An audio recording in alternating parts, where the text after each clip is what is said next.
Hello, salut les amis, j'espère que vous allez tous très bien, moi ça va bien, merci. Aujourd'hui on se retrouve sur un Peugeot Partner 1,5 litre de 2020, un 56 kW, donc 76 chevaux plus ou moins. Et on a des problèmes, on a eu le voyant moteur qui s'est allumé, donc à savoir que le véhicule n'a que 25 000 km, entre 25 et 30 000 km maximum. Donc on a eu le voyant moteur qui s'est allumé, donc pour ça on va passer la valise dessus. J'ai déjà passé la valise en vitesse et j'ai une remontée énorme de code défaut. Donc on va regarder à ça ensemble, voir un petit peu ce qu'il en est et voir un petit peu quel est le problème de cet allumage de voyant moteur.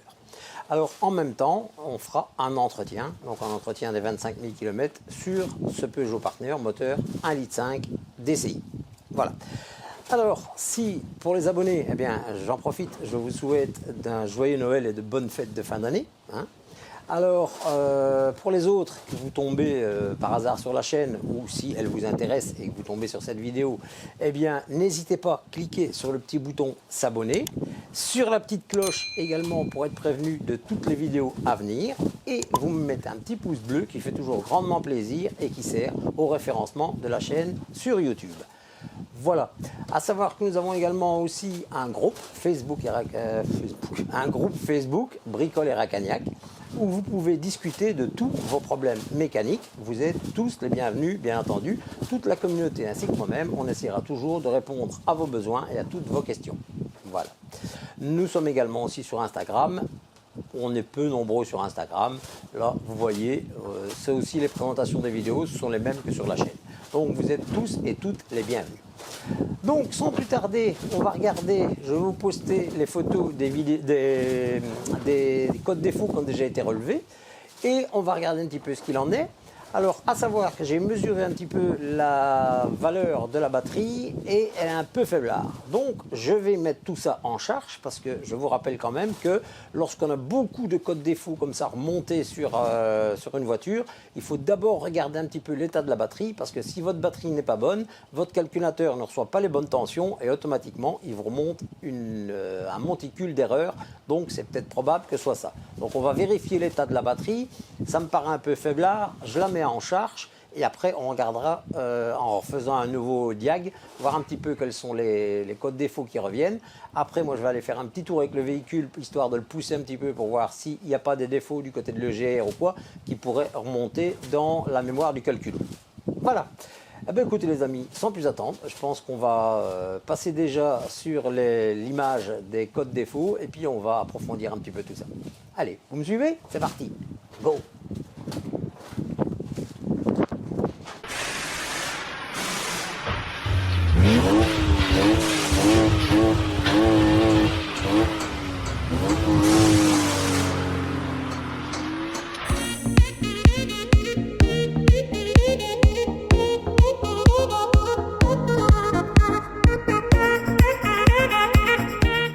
Alors les amis, donc pour info, je disais, c'est bien un Peugeot de type Partner, alors de type E, variante F, je ne sais pas trop ce que ça veut dire, mais ceux qui seront vraiment dans les technicités pour les moteurs comprendront, et la version c'est la YHWC-H2EQ21, donc je répète, YHWC-H2EQ21. C'est bien un véhicule de 1,5 litre et c'est bien un véhicule de 56 kW. Et c'est un véhicule qui est immatriculé. On va prendre une petite mise au point manuelle. Ça, voilà. Et c'est un véhicule qui est immatriculé la première fois le 25/2 en 2020. Donc, qu'est-ce qu'on va faire? On va déjà analyser un petit peu les soucis que je vais vous mettre en photo avec le diag qui a été fait sur la valise. Et on va analyser un petit peu tout ça.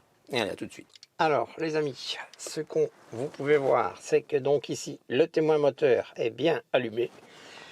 Et on refait un petit scan ici pour voir un petit peu qu'est-ce que ça va nous faire. Alors les amis, donc ici on peut voir lors de la première photo que l'on a 14 erreurs au boîtier de servitude intelligent, 4 erreurs au calculateur moteur, une erreur à la direction assistée et plusieurs erreurs aussi au calculateur d'ABS. Alors, 2 erreurs aussi, calculateur, coussin gonflable, ça je viens vous le dire. Alors, des aides au stationnement, donc les détecteurs, et même sur l'autoradio. Donc, vous voyez de par vous-même qu'il y a énormément d'erreurs. Alors, d'identification de la clé, de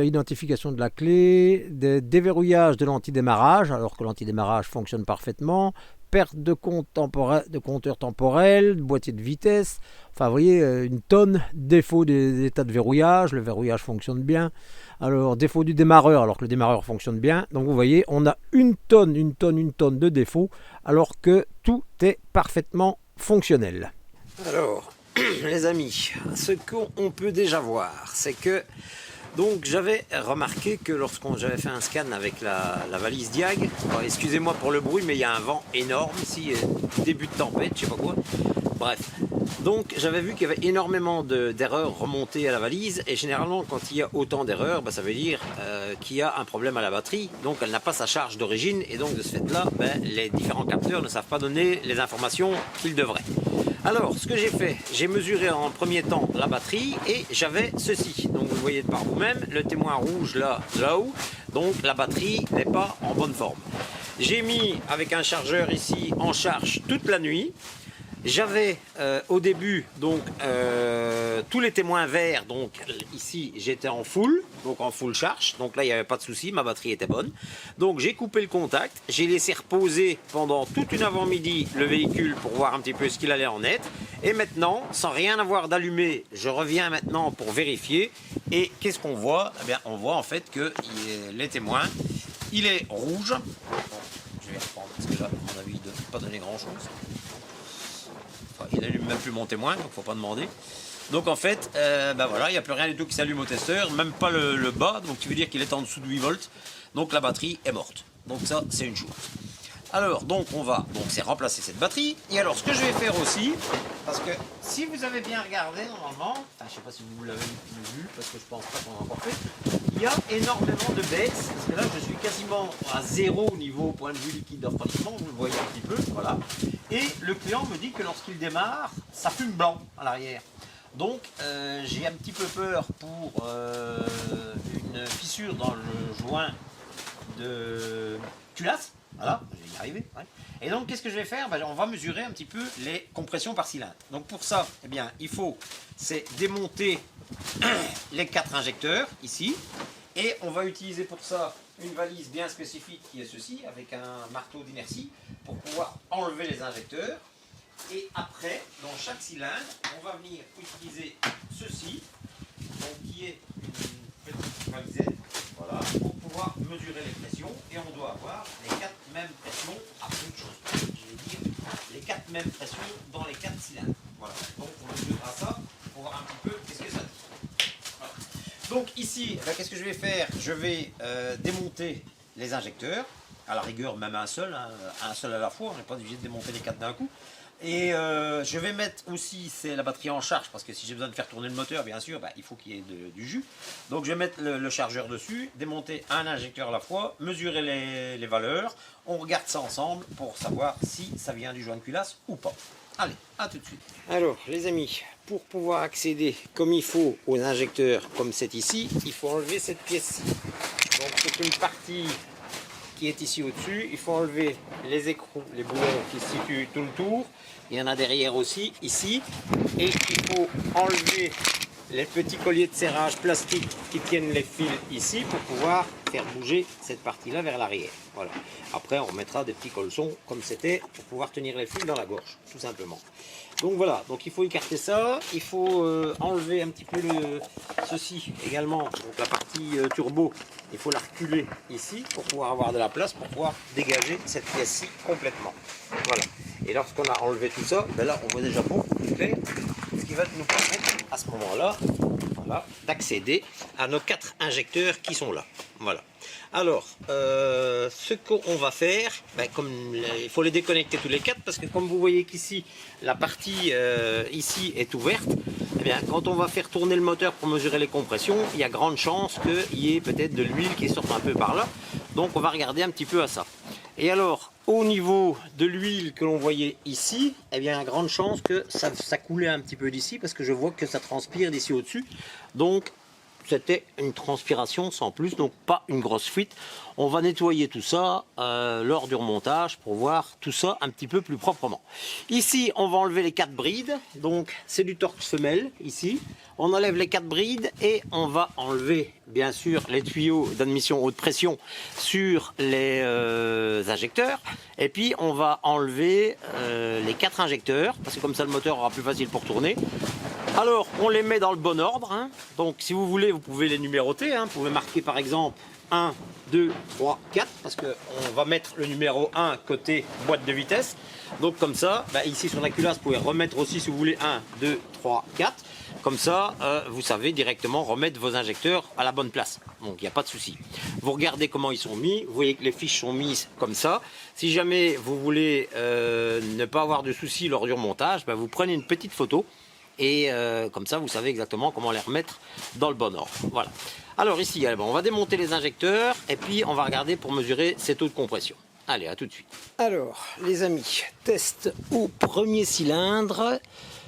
J'ai exactement 15 bars et demi. Donc j'ai ici l'échelle en rouge, 15 bars et demi au premier cylindre. Donc on va faire ça pour les 3 autres restants et on va voir si on a une grosse différence. Allez, à tout de suite. Alors, les amis, ici, dans le cylindre numéro 3, là, j'ai 14 bars. Donc, j'ai quand même 1 bar et demi moins. Donc, je vais faire le test des autres, parce qu'on est peut-être dans la moyenne. On va voir un petit peu si j'ai moins ou si j'ai les autres qui sont toujours en bon état. Parce que je rappelle quand même que le véhicule n'a que 36 000 km. Donc, s'il a un problème déjà au joint de culasse, là, ça me paraît un peu fort, quoi. Allez, on passe au cylindre numéro 2.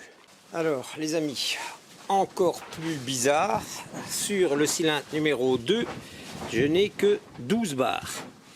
Donc c'est encore moins que le cylindre numéro 3.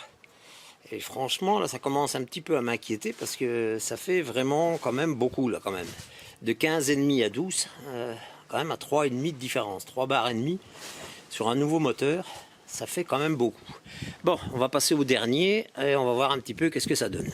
Allez, à tout de suite. Alors les amis, sur le cylindre numéro 1, là j'ai 13,5. Donc on va dire à la rigueur qu'on est dans la moyenne. 13,5, 12,5, 12 et 15,5. Bon, ok. Quoique pour moi il y a quand même une assez grosse différence, mais bon. Alors, qu'est-ce qu'on va faire maintenant? Eh bien, on va essayer de remettre le moteur en route et on va vérifier si on n'a pas de bulle d'air ou de remontée ou quoi que ce soit dans le bocal d'eau de refroidissement. Voilà.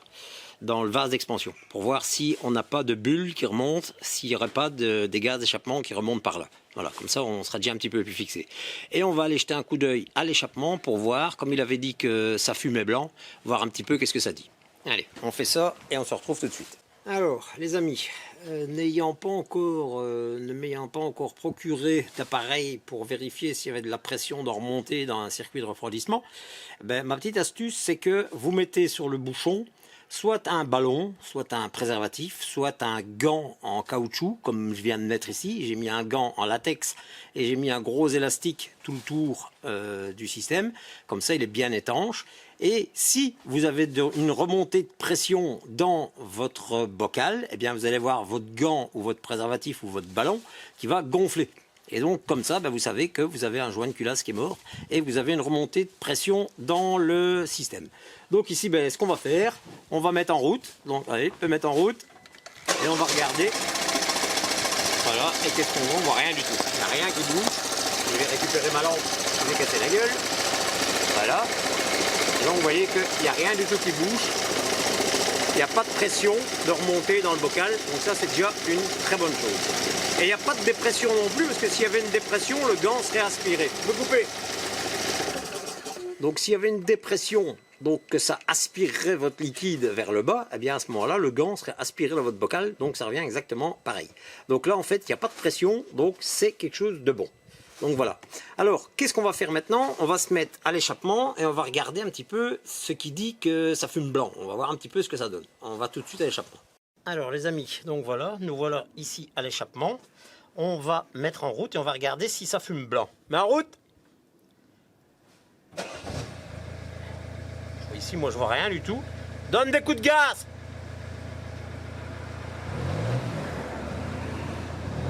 Plus fort! Il n'y a rien du tout qui sort à l'échappement. Ça va? Bon, ben donc les amis, il n'y a pas de fumée blanche à l'échappement, hein, qu'on accélère ou qu'on démarre comme ça, puisque c'est un démarrage à froid, le moteur est froid ici. Hein. Donc moi je ne vois pas de fumée blanche, donc on verra un petit peu plus tard ce qu'il en est. Alors, petit explicatif pour quand vous faites vos tests, pour prendre vos pressions. Donc, il faut, c'est démonter un injecteur.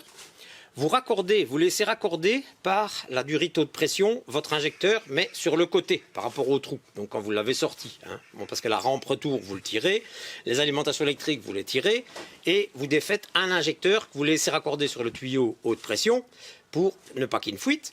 Et l'alimentation en gasoil qui est ici, donc qui est ici sur la soupape, là, vous le défaites et vous le mettez dans un bocal. Et au fur et à mesure que le bocal se remplit, quand il est plein, ben vous allez le remettre dans le réservoir, toujours comme ça. Donc comme ça vous évite d'avoir une pression de gasoil, parce qu'il y a une pompe de gavage qui est dans le réservoir. Et donc bien évidemment, quand vous mettez en route simplement par contact, la pompe de gavage arrive, fait arriver le diesel ici. Donc si vous laissez ça comme ça, eh bien vous allez avoir du diesel un peu partout. Donc ça, ça à éviter.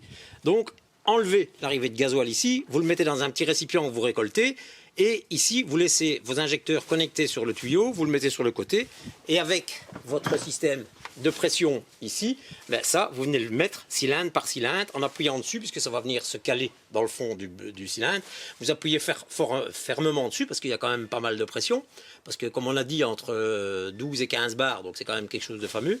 Et vous appuyez ici dessus avec votre main, et vous allez voir, il faut laisser tourner facilement, je vais dire, 4 cycles, 4 à 5 cycles de montée et de descente de piston, pour pouvoir avoir le système. De toute façon, vous allez le voir, parce que ça va monter par étapes, jusqu'à un moment où il va arriver au maximum, et là, il ne montera plus. Et donc, ce sera votre puissance maximum, votre pression maximum de votre cylindre. Et vous faites ça sur les 4. Le meilleur, c'est de prendre un petit bout de papier, vous notez cylindre 1, 2, 3, 4 et vous notez vos pressions. Comme ça, après, vous pouvez aller voir sur le tableau de comparatif du fabricant les pressions qui est préconisé par cylindre et vous regardez si vous avez des pertes ou pas. Voilà. Ici, moi, j'ai pas trop l'impression qu'il y ait quoi que ce soit au joint de culasse, malgré qu'il y a des petites différences de pression. Mais moi, j'ai pas trop l'impression qu'il y a, parce que bon, s'il y aurait vraiment, il y aurait une fissure dans le joint de culasse et que la pression partait, je n'aurais quasiment même pas 12 bars. Je serais à 8 bars ou quelque chose de genre. Parce que là, la pression partant dans le système de refroidissement, elle ne s'est pas montée en même temps dans mon manomètre. Donc voilà. Donc moi, je pense que la culasse est bonne, que le joint de culasse est bon.